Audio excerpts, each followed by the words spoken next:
8장 읍내의 중심가에 있는 펌벌주크시의 점포는 곡물상이자 씨앗 장수의 점포답게 말린 후추 열매와 곡물 가루 냄새가 물씬 풍겼다. 가게에 작은 서랍을 그렇게 많이 가지고 있으니 내가 보기에 그는 정말로 대단히 행복한 사람임에 틀림없을 것 같았다. 아래쪽 서랍 한두 개를 들여다본 나는 끈으로 묶인 갈색 종이 꾸러미들이 그 안에 있는 것을 보았는데, 그때 나는 꽃씨와 구근들이 화창한 어느 날 그 감옥들에서 탈출하여 꽃을 활짝 피우고 싶어 하지 않을까 하는 궁금증이 들기도 했다. 내가 마음속으로 이런 상상을 해본 것은 그곳에 도착한 다음날 이른 아침이었다. 전날 밤에는 도착하자마자 곧바로 지붕 및 다락방으로 자러 올라가야 했는데, 경사진 그 방의 천장이 침대가 놓인 구석 부분에 가서는 어찌나 낮아지는지 거기 누운 나는 지붕의 기와가 내 눈썹에서 30cm도 안 되는 곳에 있겠구나 하고 계산을 할 정도였다. 그날 아침 나는 씨앗과 코르텐 바지 사이에 독특한 친족 관계가 있다는 것을 발견했다. 펌벌주크시는 코르텐 바지를 입고 있었고 그의 점원 역시 똑같은 것을 입고 있었다. 그런데 어째서인지 그들의 코르텐 바지가 풍기는 전반적인 분위기와 냄새는 씨앗의 성질을 너무나 많이 띠고 있었고, 또한 씨앗이 풍기는 전반적인 분위기와 냄새 역시 코르텐 바지의 내 성질을 너무나 많이 띠고 있어서 어느 것이 어느 것인지 나는 거의 구분할 수 없었다. 한편 그날 아침 나는 또 다른 사실을 알아차릴 기회가 있었는데, 그것은 바로 펌벌주크시가 길 건너편의 마구 판매상을 바라보는 것으로 자신의 영업을 수행하고 있는 것 같다는 점이었다. 그런데 그 마구 판매상 역시 마차 제조업자를 응시하는 것으로 그 자신의 영업을 처리하는 것 같았으며, 마차 제조업자 또한 호주머니에 양손을 집어넣고는 빵장수를 골똘히 관찰하는 것으로 생계를 꾸려나가는 것 같았다. 그리고 빵장수의 경우 그는 팔짱을 낀 채 식료품 가게 주인을 노려보았으며, 그동안 식료품 가게 주인은 점포 문간에 서서 약재사를 바라보며 하품을 했다. 오직 시계 수리공만이 그 중심가에서 유일하게 자신의 본업에 주의를 기울이고 있는 사람 같았는데, 그는 언제나 돋보기를 눈에 낀 채 자그마한 책상 위를 열심히 들여다보고 있었다. 그리고 그의 그런 모습을 작업복 차림의 몇몇 사람들이 가게 유리창을 통해 마치 검사라도 하듯이 열심히 들여다보고 있었다. 펌벌주크시와 나는 8시에 가게 뒤의 안채 거실에서 아침 식사를 했다. 그동안 그의 점원은 머그잔에 따른 차와 버터 바른 빵 한 덩어리를 점포 앞쪽의 완두콩 자루 위로 들고 가서 먹었다. 펌벌주크시와 함께 식사하는 것은 고역이었다. 그는 내 음식에 금욕적이고 참여자 같은 성격을 부여해야 한다는 누나의 생각을 그대로 받아들였을 뿐만 아니라, 그래서 나에게 가능한 한 버터를 적게 바른 그의 맨덩어리 빵과 우유를 완전히 빼버리는 게 차라리 솔직하게 생각될 만큼 따뜻한 물을 대량으로 섞은 우유를 주었을 뿐만 아니라 오로지 산수에 관한 것으로만 대화를 이끌어갔다. 내가 그에게 안녕히 주무셨나고 공손히 아침 인사를 하자마자 그는 그만하게 뽐내듯이 말했다. 7 곱하기 9는 뭐지 꼬마야? 아니 그런 식으로 허를 찔리면, 게다가 그것도 낯선 곳에서 뱃속이 텅 빈 상태인데 도대체 내가 어떻게 대답을 할 수 있단 말인가? 나는 몹시 배가 고팠다. 하지만 내가 빵 한 조각을 채 씹어 삼키기도 전에 그는 계산 문제를 연속적으로 내기 시작하더니 아침 식사 내내 계속해서 퍼부어댔던 것이다. 더하기 7은, 더하기 4는, 더하기 8은, 더하기 6은, 더하기 2는, 더하기 10은 등등의 방식으로 말이다. 나는 각각의 숫자를 처리한 뒤 다음 숫자가 나오기 전에 가능한 한 제주껏 한 입 빼어 먹거나 한 모금 마시는 게 고작이었는데, 그러는 동안 그는 편안히 앉아서 아무것도 계산할 필요가 없이 베이컨과 떡은 롤빵을, 이런 표현을 써도 된다면 하는 말인데, 식충이처럼 개걸스럽게 먹어대고 있었다. 이런 이유들 때문에 10시가 되어서 우리가 미스 해비시엄의 집을 향해 출발하게 되었을 때 나는 매우 기뻤다. 물론 그 부인의 지붕 밑에서 내가 어떤 방식으로 행동해야 할 것인지에 대해서는 조금도 마음이 편하지 않았지만 말이다. 15분도 채 안 돼 우리는 미스 해비시엄의 집에 도착했다. 오래된 벽돌 건물이었는데 어물하고 쇠창살이 굉장히 많이 달린 저택이었다. 창문들 중 어떤 것들은 땀이 둘러쳐져 있었다. 그리고 나머지 창문들 중 아래쪽에 있는 것들은 전부 녹슨 쇠창살이 쳐져 있었다. 건물 앞쪽으로 앞마당이 있었는데 그건 역시 쇠막대로 울타리가 되어 있었다. 그래서 우리는 초인종을 울린 뒤에 누군가가 나와서 대문을 열어줄 때까지 그대로 기다리고 있어야 했다. 기다리는 동안 나는 대문 안을 들여다보았는데 심지어 그때까지도 펌벌 축구씨는 더하기 14는 하고 말했지만 나는 못 들은 채 해버렸다. 그러자 저택 옆으로 커다란 양조장이 있는 것을 보았다.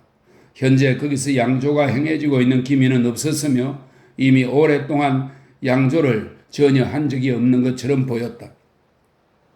창문이 하나 들어올려지더니 누군가가 또렷한 목소리로 누군지 이름을 말하세요 하고 요구했다. 이에 나의 안내자는 펌벌추크요 하고 대답했다. 목소리의 주인공이 알았어요 하고 대꾸했고 창문은 다시 닫혔다. 그러더니 어린 숙녀 하나가 손에 열쇠 꾸러미를 든 채 안마당을 가로질러 걸어 나왔다. 이 애가 피입이란다. 펌벌추크 씨는 말했다. 아, 이 애가 피입이로군요. 어린 숙녀가 대꾸했다. 아주 예쁜 소녀였는데 몹시 거만해 보였다. 들어와라 피입. 펌벌추크 씨도 함께 들어가려고 하던 참이었는데 그녀가 대문으로 그를 막았다. 어머, 그녀는 말했다.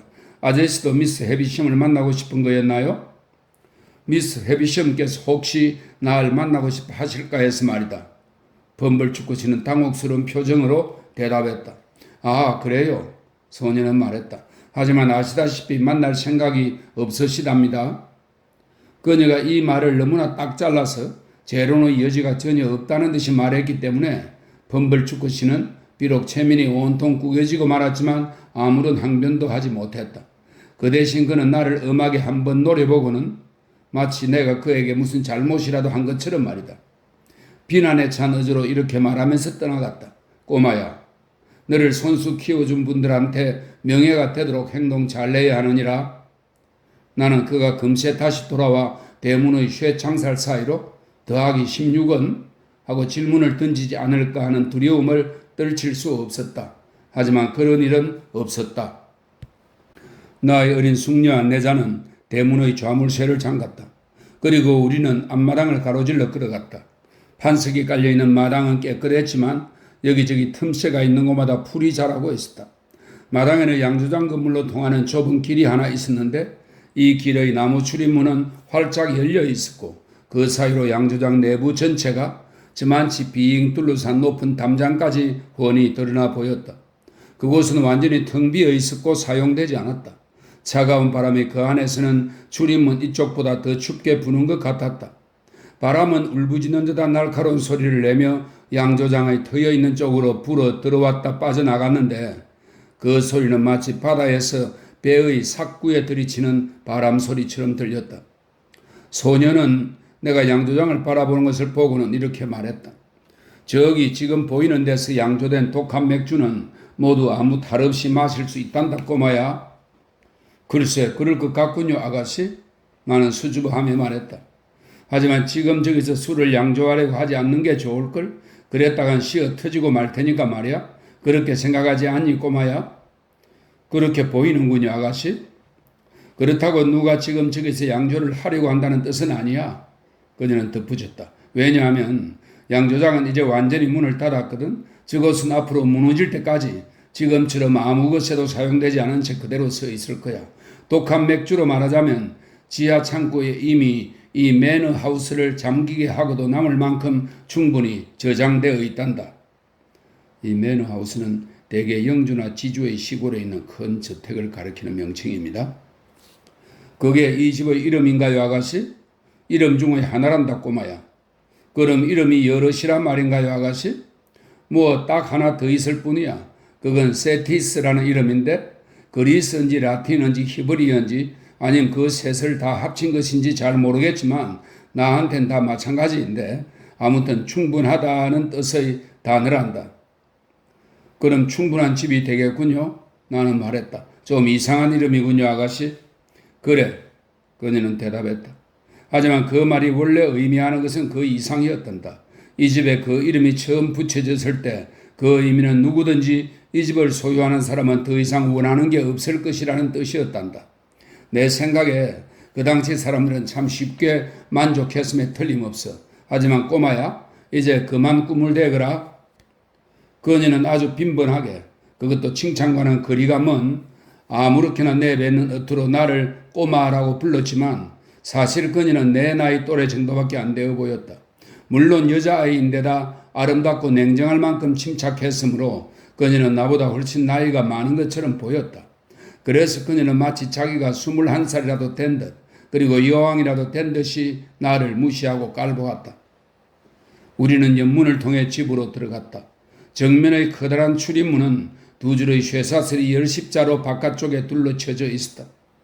안에 들어간 내가 맨 처음 알아차린 것은 복도가 온통 캄캄하다는 것과 그녀가 밖으로 나올 때 촛불을 거기에 놓아두었다는 사실이었다.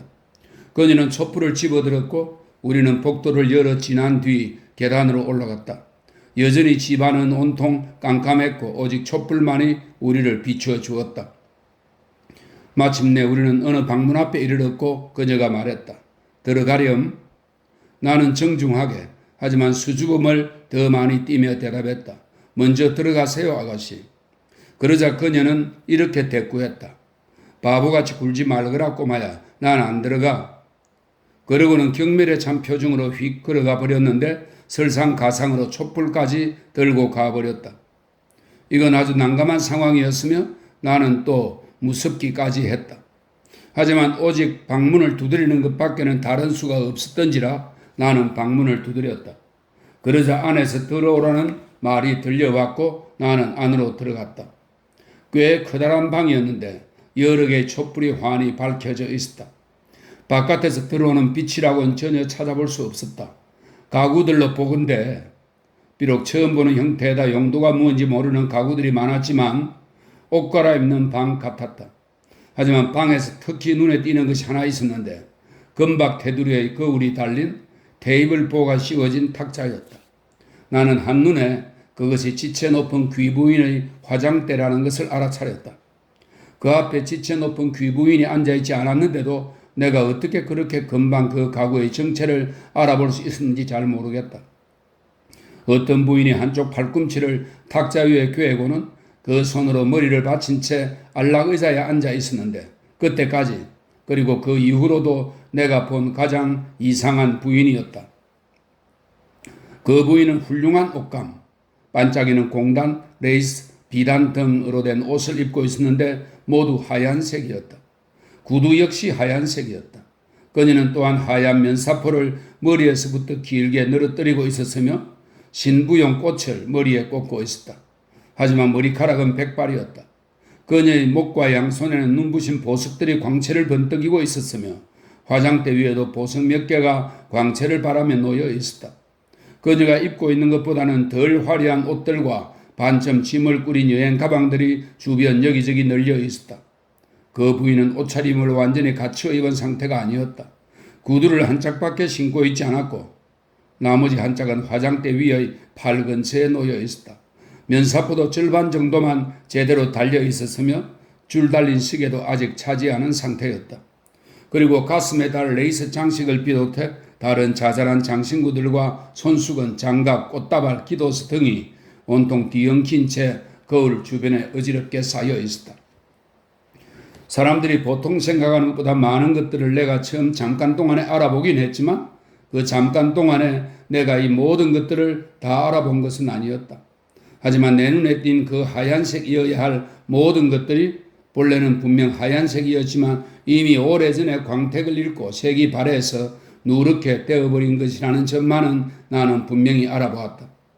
나는 또한 신부 옷을 입고 있는 신부가 자신의 옷과 마찬가지로 그리고 신부용 꽃과 마찬가지로 시들어버린 지 이미 오래되었고 푹 꺼진 두 눈의 번뜩이는 광채 말고는 아무런 광채도 남아있지 않다는 것을 알아보았다. 그리고 또 신부의 옷이 원래 젊은 여인의 통통한 몸에 입혔을 테지만 이젠 피골이 상접하도록 쪼그라든 몸에 걸쳐져 흘렁하게 축 늘어져 있다는 것을 알아보았다. 언젠가 나는 박람회에 따라갔다가 무시무시한 밀랍 인형을 본 적이 있는데 그것이 누군지는 모르겠지만 어떤 유명 인물의 정장 안치된 모습을 한 기괴한 인형이었다. 언젠가 나는 또 우리 고장 섭지의 어느 옛 교회에 따라가서 판석을 깐 교회 바닥 밑의 지하 납골 묘에서 파낸 해골을 본 적이 있는데 거의 흙먼지로 변한 화려한 옷 같은 것에 쌓여있는 해골이었다. 그런데 바로 그런 밀랍 인형과 해골이 그 순간 퀭하니 시커먼 두 눈을 하고는 살아 움직이며 나를 바라보고 있는 것 같았다. 나는 너무나 무서워 비명조차 지르지 못한 채 그냥 벌벌 떨고만 있었다. 누구냐? 화장대 앞의 부인이 말했다. 피비예요, 마님. 피비라고? 펌블추크씨가 보낸 아인데요. 마님 놀러 오라고 하신. 가까이 오너라. 얼굴을 좀 보자. 이리 다가와 보거라.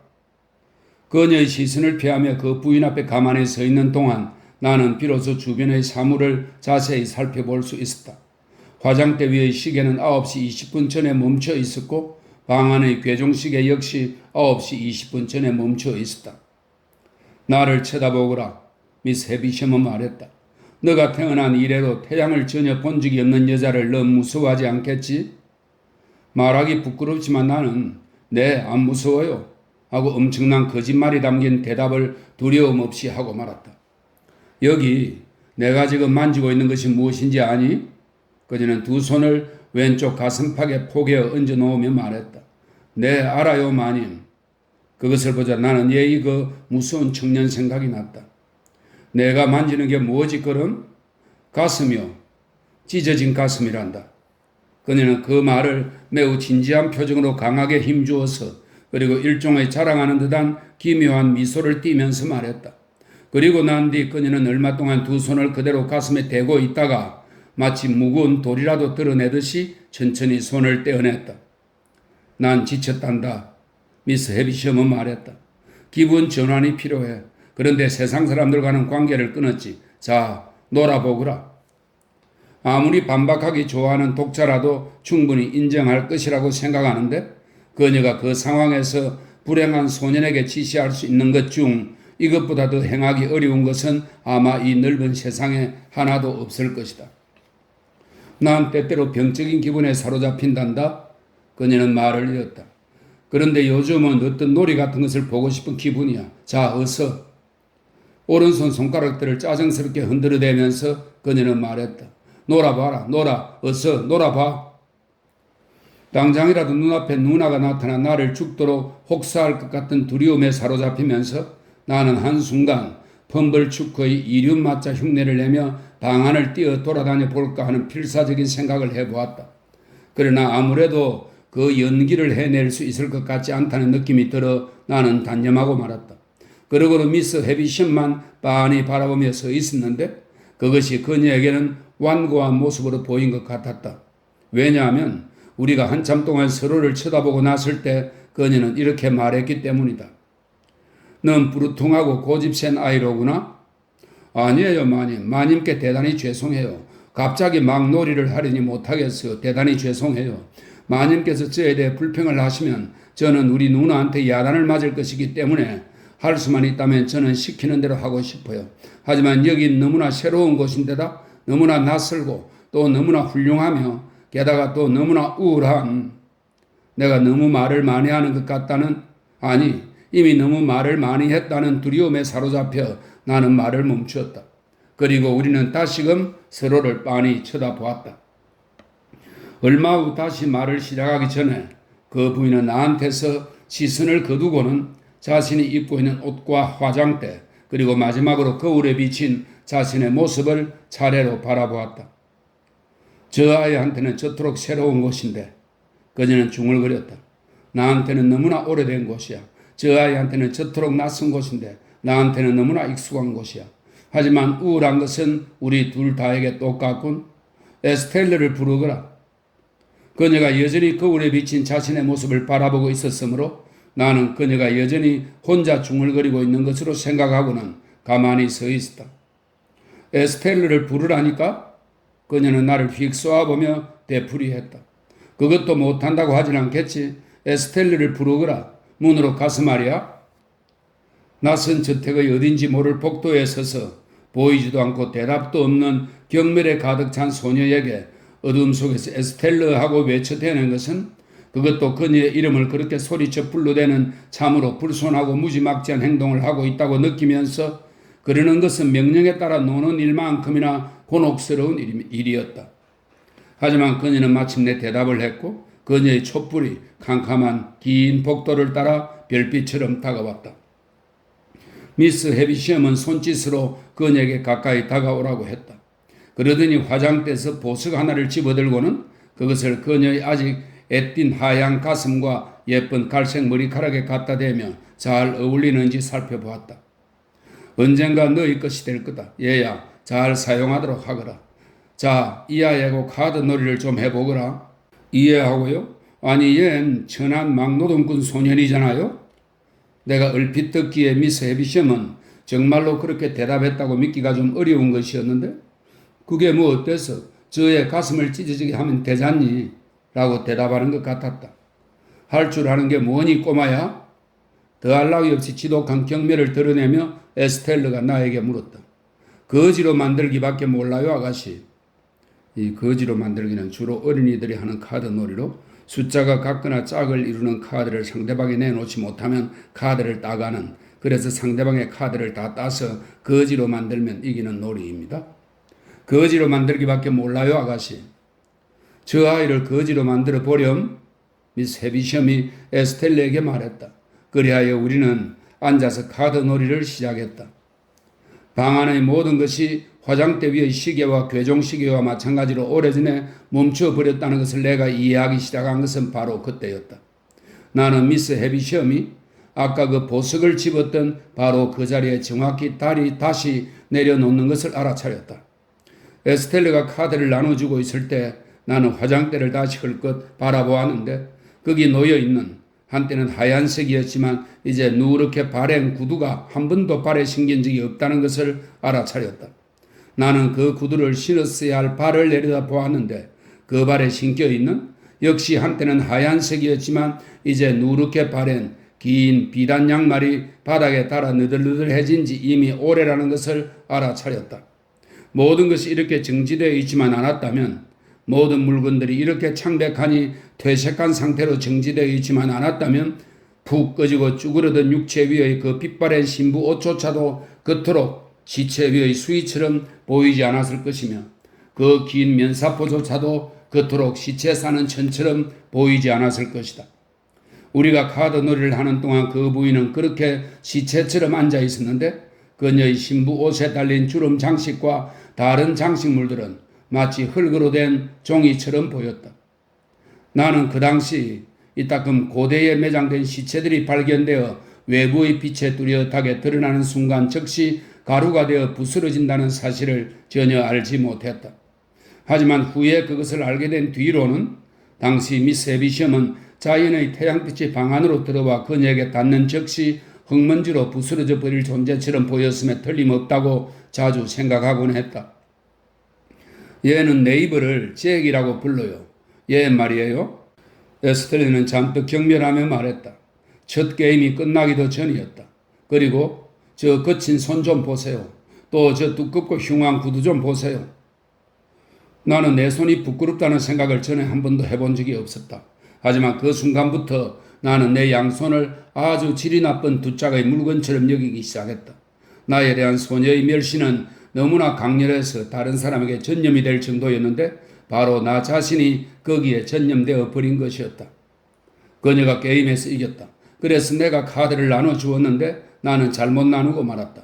내가 잘못하기만을 기다리며 소녀가 유심히 지켜보고 있다는 것을 알고 있는 상황에서 그것은 당연한 일이었다. 그러자 소녀는 나를 바보 같고 서투른 막노동꾼 소년이라고 비난했다. 넌 저 애에 비해 아무 말도 안 하는구나. 계속 지켜보고 있던 미스 해비시엄이 나에게 말했다. 저 애가 너에 대해 심한 말을 하는데도 너는 저 애에 대해 아무 말도 안 하는구나. 넌 저 애를 어떻게 생각하니? 말하고 싶지 않아요. 나는 더듬거리며 말했다. 내 귀에다 살짝 말해보거라. 미스 해비시엄은 몸을 구부리며 말했다. 저 애는 아주 거만하다고 생각해요. 나는 속삭이는 소리로 대답했다. 그리고 또 저애는 아주 예쁘다고 생각해요. 그리고 또 저애는 아주 모욕적이라고 생각해요. 그 순간 그녀는 더없이 혐오스럽다는 표정으로 나를 쳐다보고 있었다. 그리고 또 집에 가고 싶은 생각이 들어요. 그리고는 저 아이를 다시 안 봤으면 하는 거니? 저렇게 예쁜 아이인데 말이야? 저 아이를 다시 안 보고 싶은지는 잘 모르겠어요. 하지만 지금은 집에 가고 싶어요. 곧 집에 가게 될 거다. 미스 헤비셴은 큰 소리로 말했다. 카드 놀이를 마저 끝내거라. 맨 처음에 봤던 그 한 번의 기묘한 미소만 없었다면 나는 미스 헤비셴의 얼굴이 미소를 지을 수 없을 거라고 거의 확신했을 것이다. 그녀의 얼굴에는 곰곰이 생각하며 주시하는 표정이 내려앉아 있었는데 아마 10중 8구는 그녀 주변의 모든 것들이 정지되었던 바로 그 시기에 그랬을 것이다. 그 어떤 것도 그녀의 얼굴에서 그 표정을 걷어낼 수 없을 것처럼 보였다. 그녀의 가슴도 푹 내려앉아서 허리가 구부정해져 있었다. 목소리 역시 푹 내려 가라앉아서 아주 낮은 어조로 말했고 꽉 막히고 짓눌린 느낌을 주었다. 전체적으로 어떤 절체절명의 강력한 타격을 받고 육체와 영혼, 안과 밖 모두가 푹 꺼지고 내려앉아버린 모습이었다. 나는 에스텔르와 끝까지 게임을 했고 그녀는 나를 거지로 만들었다.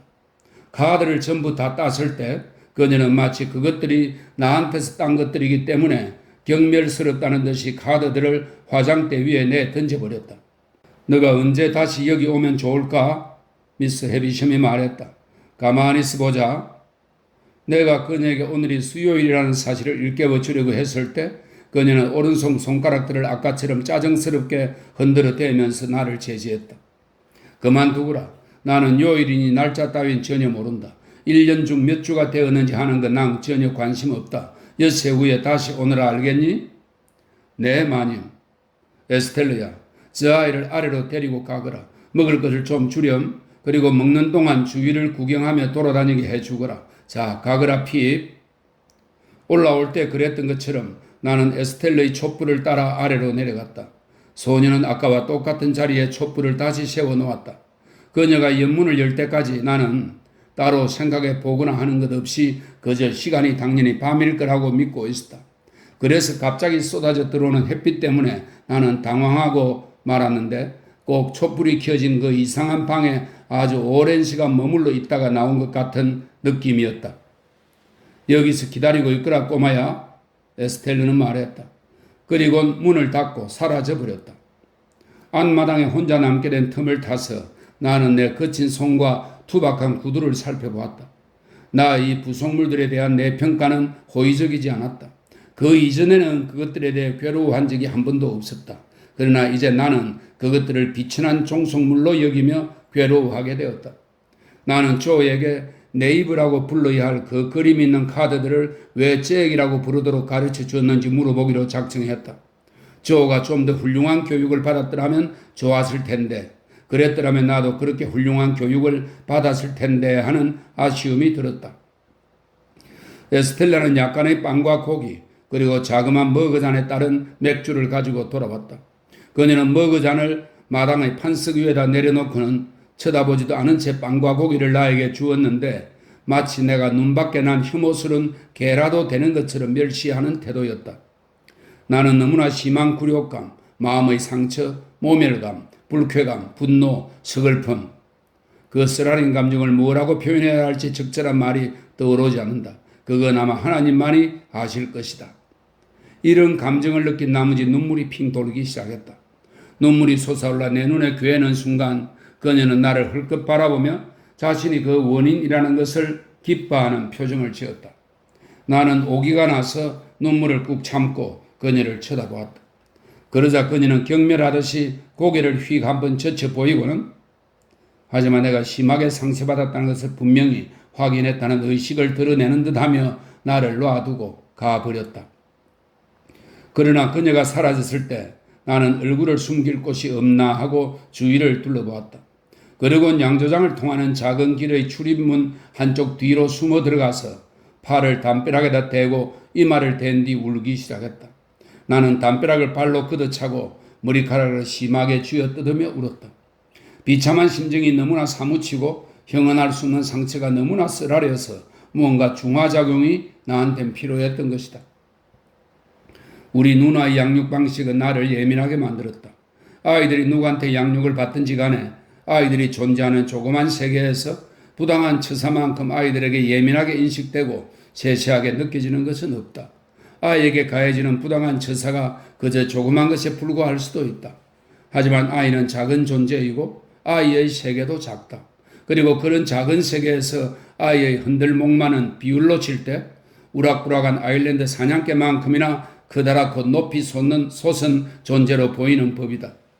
유아기 때부터 내 마음속에는 부당한 처사에 대한 끊임없는 갈등과 거부감이 형성되어 있었다. 말을 할 줄 알게 되었을 때부터 나는 누나가 변덕스럽고 폭력적인 억압으로 나를 부당하게 대한다는 것을 인식하고 있었다. 나를 손수 길러준다고 해서 그것이 곧 나를 마구 패대기 치며 기를 권리를 누나에게 부여한 것은 아니라는 확신을 나는 마음속 깊이 간직하고 있었다.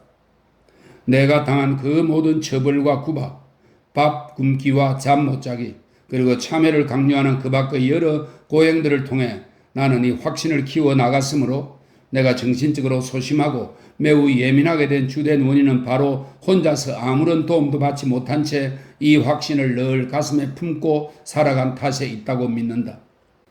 한동안 격한 감정을 쏟아 양조장 담벼락을 걷어차고 머리카락을 쥐어 뜯고 나자 상한 감정은 어느 정도 풀어졌다. 그리고 난 뒤 나는 소매로 얼굴을 닦아내고는 문 뒤에서 나왔다. 빵과 고기는 먹을 만했고 맥주도 톡 쏘며 몸에 훈훈한 기운이 돌게 했다. 그래서 나는 그 주변을 둘러볼 만큼 기분이 좋아졌다. 정말로 황폐한 곳이었다. 양조장 마당의 비둘기장에 이르기까지 모두 그러했는데 그 비둘기장은 거센 바람에 날려 기둥 위에 기우뚱하게 기울어져 있어서 만약 그 안에 비둘기가 살고 있었다면 바람에 흔들릴 때마다 자신들이 바다 위에 있다고 생각했을 것이다. 그러나 비둘기장에는 비둘기가 한 마리도 없었고 마구간에도 말이 전혀 없었으며 돼지 우리에도 돼지가 없었고 창고에도 메가가 하나도 없었다. 그리고 구리 속과 양조용 큰 통에서도 곡물이나 맥주 냄새가 전혀 나지 않았다. 양조장의 모든 쓰임새와 냄새는 마지막으로 내보낸 연기와 함께 정발해버린 것 같았다. 뒷마당에는 텅 빈 술통이 무수히 널려 있었는데 좋았던 지난날에 대한 어떤 시큼한 기억이 그 주변에 감돌고 있는 듯 했다. 하지만 그 시큼함은 너무나 오래 묶어서 사라진 맥주의 표본으로 받아들여질 수 없었다. 이런 점에서 나는 그 은둔자 같은 술통들을 다른 대부분의 것들과 마찬가지로 황폐함의 표상으로만 기억한다. 양조장의 맨 저쪽 끝에는 낡은 담장 너머로 풀이 무성한 정원이 하나 있었다. 담장은 그리 높지 않아서 나는 붙잡고 올라가 한동안 버티면서 그 너머를 충분히 둘러볼 수 있었다. 풀이 무성한 그 정원은 저택에 딸려 있었는데 이리저리 뒤엉킨 잡초들로 온통 뒤덮여 있었다. 하지만 초록과 누런색이 뒤섞인 새길에는 누군가가 가끔 걸어다닌 것처럼 사람이 밟고 다닌 자국이 나 있었다. 실제로 바로 그 순간에도 에스텔러가 저쪽으로 걸어가고 있는 게 내 눈에 보였다.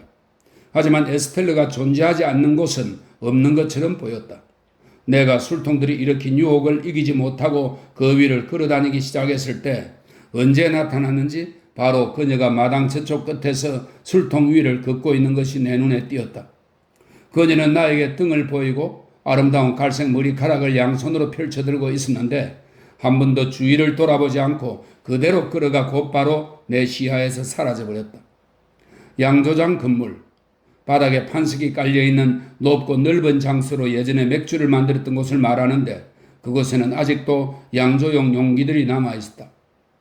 그 안에서도 그랬다. 그곳에 처음 들어갔을 때 나는 내부의 어두컴컴한 분위기에 다소 짓눌려 문간 근처에서 주변을 둘러보며 서 있었다.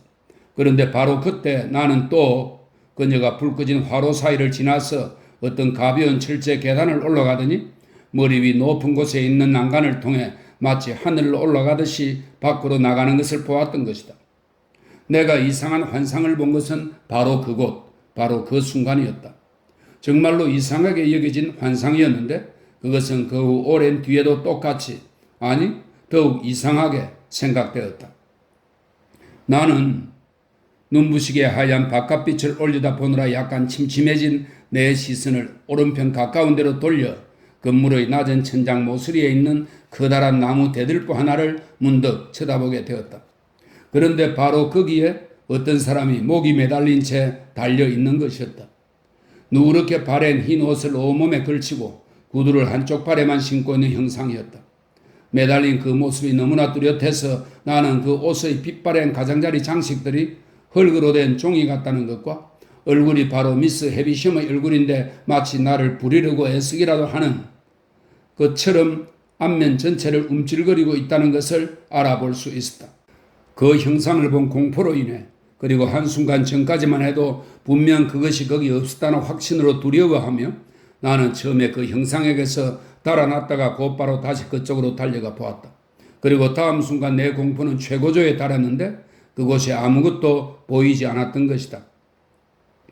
청명한 하늘의 눈부시게 하얀 빛과 앞마당 끝의 대문 쇠창살 너머로 사람들이 지나가는 모습, 그리고 남은 빵과 고기와 맥주를 먹고 원기가 회복된 것 등이 없었다면 나는 제정신으로 쉽게 돌아오지 못했을 것이다. 아니, 그것들의 도움을 받고서도 만약 에스텔러가 나를 내보내주려고 열쇠 꾸러미를 들고 다가오는 것을 보지 못했다면 나는 그렇게 빨리 정신을 차리지 못했을 것이다. 만약 내가 놀라서 겁먹은 것을 그녀가 본다면 그녀는 나를 경멸할 좋은 구실을 얻게 될 것이었다. 이 생각에 나는 그녀에게 그런 구실을 조금도 주지 않기로 작정했다. 그녀는 내 옆을 지나치면서 의기양양한 시선을 나에게 던졌다. 마치 내 손이 그토록 거칠고 내 구두가 그토록 두껍고 흉하다는 것을 한껏 기뻐하는 듯한 표정이었다. 그녀는 대문을 연 다음 문을 잡고 서 있었다. 내가 그녀를 쳐다보지도 않고 그녀 옆을 그대로 지나 밖으로 나가려고 하는 찰나 그녀는 조롱하듯이 손으로 나를 툭 건드렸다. 너 왜 울지 않니? 울고 싶지 않으니까요. 거짓말 마. 그녀는 말했다. 너가 거의 장님이 될 정도로 울고 있었다는 거 다 알아. 지금도 넌 다시 울음을 터뜨리기 일보 직전일걸?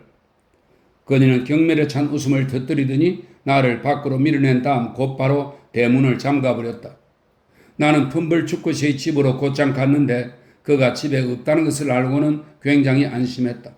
그래서 나는 점원에게 미스 해비셴이 언제 나를 다시 오라고 했는지 말을 남기고 우리 대장간까지 약 6.4km 떨어진 거리를 걸어가기 시작했다. 길을 따라 걸어가면서 나는 그날 내가 보았던 모든 것들을 깊이 떠올려 보았다.